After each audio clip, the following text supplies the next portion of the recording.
എന്താടോ താൻ നോക്കുന്നത്? പുല്ല്. ഒരൈഡിയ കിട്ടിയടോ. ഏ കണ്ടോ? പുല്ലുള്ളത് കൊണ്ട് ഒന്നും പറ്റിയില്ല. താനും ചാട്. കണ്ണടച്ച് ചാടണം. ആ, ഇനി കണ്ണു തുറന്നു.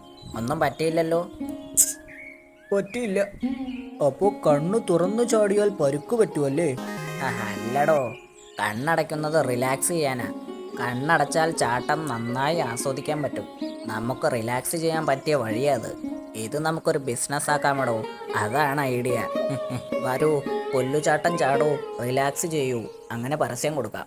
പുല്ലുകെട്ടിലേക്ക് ചാടിയാലും പരിക്ക് പറ്റില്ല. പുല്ലുകെട്ട് ഇട്ടുകൊടുത്ത് അതിലേക്ക് ചാടാൻ പറയാം. താൻ വേഗം പുല്ല് പറിച്ചോ. ഓ, തനിക്കൊക്കെ പുല്ല് പോലെയാണല്ലോ ഐഡിയ വരുന്നത്. ആ, ടെസ്റ്റ് ചാട്ടം നടത്താൻ ഒരുത്തൻ വരുന്നുണ്ട്. റിലാക്സ് ചെയ്യാമെന്നോ? എങ്ങനെ? ഷേരു പുല്ലുകെട്ട് ഇട്ട് തരും. അതിലേക്ക് കണ്ണടച്ച് ചാടണം. ഏ താഴെ ആരോ ഇരിപ്പുണ്ടടോ. ആ, എങ്കിൽ കുറച്ചങ്ങോട്ട് മാറ്റിയിട്. തലയിൽ വീഴണ്ട. ശരി, ഇനി താൻ കണ്ണടച്ച് ചാടിക്കോ. അയ്യോ! ഏ കാട്ടുമുത്തപ്പൻ ഫാസ്റ്റ് ആണല്ലോ. പ്രാർത്ഥിച്ചപ്പോഴേക്കും ഫുഡ് എത്തിച്ചു തന്നു. ഓ,